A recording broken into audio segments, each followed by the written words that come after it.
Paz do Senhor Jesus, meus irmãos. Hoje mais uma aula do nosso curso teológico do Ceifa. Tá eu aqui no meu estúdio maravilhoso, top, poderoso. Aleluia. Então hoje irei gravar somente uma aula, tá? Baseada aí no nosso livro, os livros poéticos, tá bom?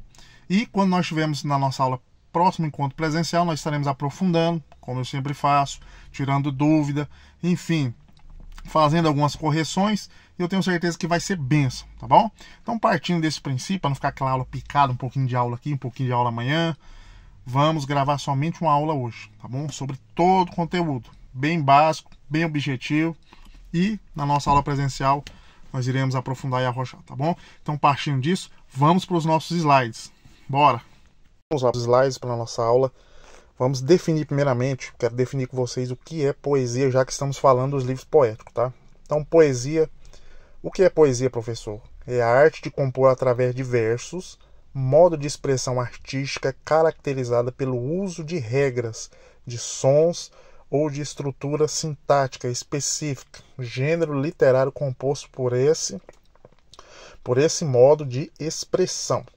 Tá? Então, o que é uma poesia, professor? Poesia é isso aqui. Por isso que eles vão ser chamados livros poéticos, porque eles vão ter essa característica do autor se expressar os sentimentos dele, muitas vezes em versos, muitas vezes na narrativa, na discursiva dele, ele discursando e falando, ele vai impor sentimentos dele, muitas vezes sentimentos pessoais, sentimentos internos, sentimentos de emoções, e vai impregnar esses sentimentos no texto, e nós chamamos esse texto de poesia, tá bom? Por isso, livros poéticos. Então já queremos começar sobre o livro de Jó. E o livro de Jó, professor, quem escreveu o livro de Jó? O livro de Jó, para vocês saberem, a maioria já deve saber que é o livro mais antigo da Bíblia. Vão se especular quem escreveu o livro de Jó, professor? Na verdade não se sabe, mas a autoria se dá ao próprio Jó, tá? Muitos vão dizer que, a autoria do livro de Jó vai se dar a Moisés, embora o livro leve o nome de Jó, correto? Provavelmente Moisés tenha escrito o livro de Jó, tem acesso ao contato com o próprio Deus, tá? Dessa história, ou de relatos orais antiguíssimos, tradição oral passada de pai para filho, já que antes de Moisés, como nós aprendemos, nós não temos nada escrito no que diz respeito aos hebreus, tá? A lei de Deus. Já em outros povos já tinham escrita, como o Egito Antigo, já tinha escrita, os sumérios antigos foram os que desenvolveram a escrita, então já existia escrita, mas no que tange ao povo de Deus, não, tá? Então, basicamente, o livro de Jó se atribui à escrita. Uns vão especular, teve outros autores. Há especulações que sim, mas a tradição mesmo vai atribuir a Moshe Rabbeinu, que é Moisés, tá bom? Então, o livro de Jó, qual que é a discussão dele? A primeira, pode-se dizer também que além de ser um livro poético, chega quase a ser um livro filosófico também, porque qual é o tema principal? Por que sofre o ser humano? Tá? É a pergunta principal ali. Fora outras narrativas, outras doutrinas que nós vamos conseguir absorver e tirar do livro de Jó, como por exemplo a questão de Satanás, a questão dos anjos, a questão da reunião, né, dos anjos na congregação dos santos nos céus, tá? Congregação. Professor, tem reunião no céu? Tem reunião no céu, tá? Então assim, nós vamos ver, é um livro muito interessante, muito doutrinário, somente na questão aí dessa batalha, dessa guerra do bem contra o mal, enfim, de onde tudo começou. Então o livro de Jó é um livro muito interessante do ponto de vista filosófico e do ponto de vista também poético, tá bom?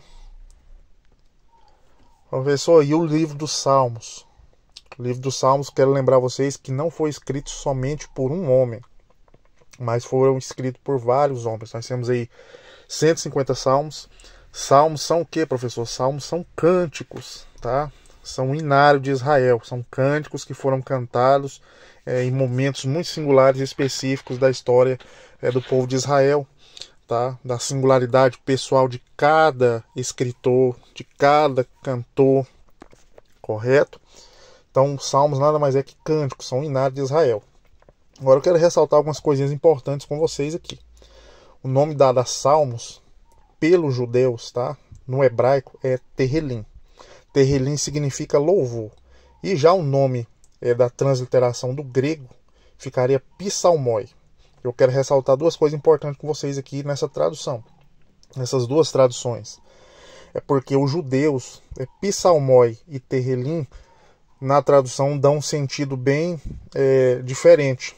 Por exemplo, quando eu digo Terrelim, no hebraico, eu estou dizendo que Salmos foi cantado por pessoas que tiveram uma inspiração vinda diretamente do céu, uma inspiração divina para que esses salmos fossem cantados. E de fato, realmente, eu concordo com isso, porque nós vamos ver que temos vários tipos de salmos. Nós temos salmos messiânicos que falavam precisamente do sofrimento do Messias, da vinda de Jesus, da ascensão dele aos céus.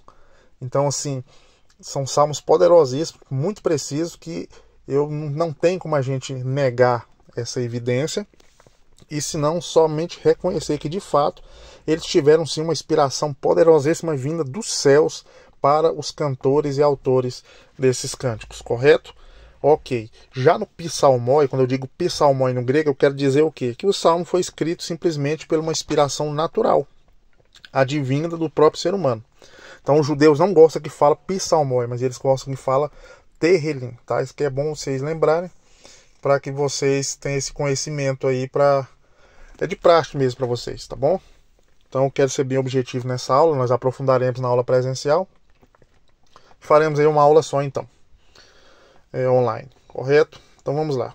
Professor, e o livro de Provérbios? Primeiro nós vamos entender qual que é o objetivo do livro de Provérbios. Quem escreveu o livro de Provérbios, professor? Se dá principalmente a autoria a Salomão e ao rei Lamuel, ali a partir do capítulo 31. Professor, quem foi o rei Lamuel? Eu também não sei, ninguém sabe.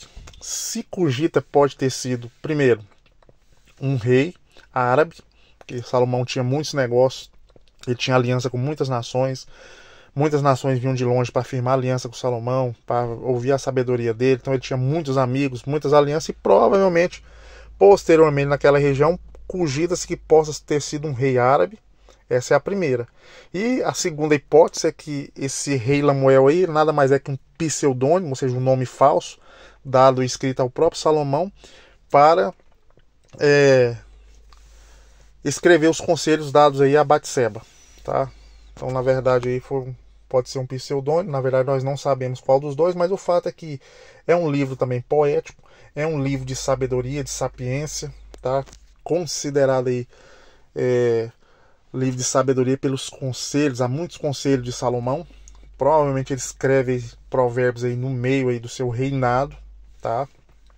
Ali ele começa, ali ele já é um jovem, mas já está reinando, já está com seu reino estruturado, e possivelmente pelos conselhos que estão escritos nesse livro aí, possa ser ali no meio do seu reinado que ele escreve o livro de Provérbios, tá? Provérbios, então, é um livro aí que contém muitos conselhos, práticas da vida cotidiana nossa, como lidar, como comportar, comportamentos éticos que nós devemos ter quando estivermos diante de pessoas grandes, pessoas importantes, enfim, vários conselhos aí, e é um livro também muito interessante, que nos dá também muita sabedoria, se nós absorvermos todo o conhecimento que tem nele e colocarmos em prática, tá? Então é muito interessante aí o livro de Provérbios, escrito aí, autoria do próprio Salomão, e a questão do rei Lamuel é como eu disse para vocês, tá? Ou foi Salomão, pseudônimo usado por ele, ou foi um rei árabe que tinha aliança com ele, tá bom? Cântico dos Cânticos, professor, ou o famoso Cantares de Salomão. Esse livro aqui também, a autoria é salomônica, a autoria se dá a Salomão, provavelmente aí escrito aí na sua juventude, no início do seu reinado, ali quando ele tinha muito vigor, ali como ele tinha muita intensidade, ele já tinha adquirido aí as carruagens, que nós vamos ver muito essa linguagem de carruagens.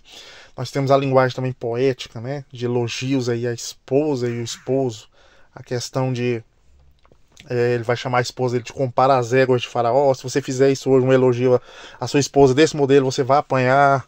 Mas naquela época era um elogio poderoso. Falar que a esposa parecia a égua de Faraó. Então, assim, nós vamos ver essas linguagens de carruagem, de cavalos. Então, provavelmente ele tinha adquirido a sua vinha, tinha estruturado. O seu reino estava ali sendo estruturado ali de uma forma poderosa. Então, é um cântico também. E não posso deixar de ressaltar com vocês que Cântico dos Cânticos, ou Cantares, tem um estrito relacionamento, tá, tipológico com a pessoa de Jesus e com a sua igreja, tá? Então, isso é muito interessante vocês também observarem essa questão. E, por último, Eclesiastes, professor. Quem escreveu Eclesiastes? Aqui também, Salomão. Mas só que Salomão aqui provavelmente já no final da sua vida, já é um ancião, já experimentou de tudo. E eu quero ressaltar com vocês que Eclesiastes, chamado pelos filósofos também,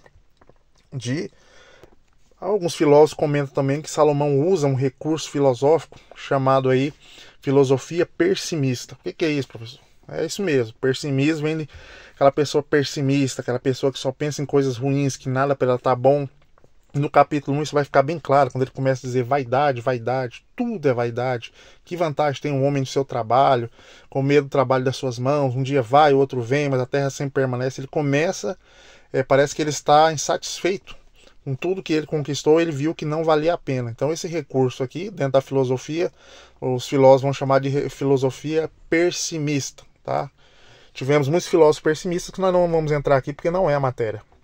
Ok? Mas ele vai usar esse recurso aqui. Então nós temos aí primeiro a colocação do problema ou experiência do pregador, ou seja, o próprio escritor, a experiência dele com a vida, né, no decorrer, suas conquistas, suas desilusões, enfim, e o que ele vai ali chegar num consenso comum. Segundo, o estudo do problema ou juízos do pregador em termos da existência. Então aqui entra a questão também filosófica da existência, a questão pessimista, todas essas problemáticas que Salomão vai levantar aqui dentro de Eclesiastes, tá bom? Fazendo uma narrativa aí que chega a ser uma poesia e também filosófica, tá? E terceiro, a solução do problema e conclusão. Então ele vai chegar lá no capítulo 12 e ele vai ter a sua conclusão, que o homem ele não tem que ter vantagem nenhuma a não ser no seu Criador. E ele deve atentar a isso antes que cheguem os dias maus. Os dias maus que ele está falando é os dias da velhice, os dias que você não tem mais vigor, os dias que você está perto de morrer.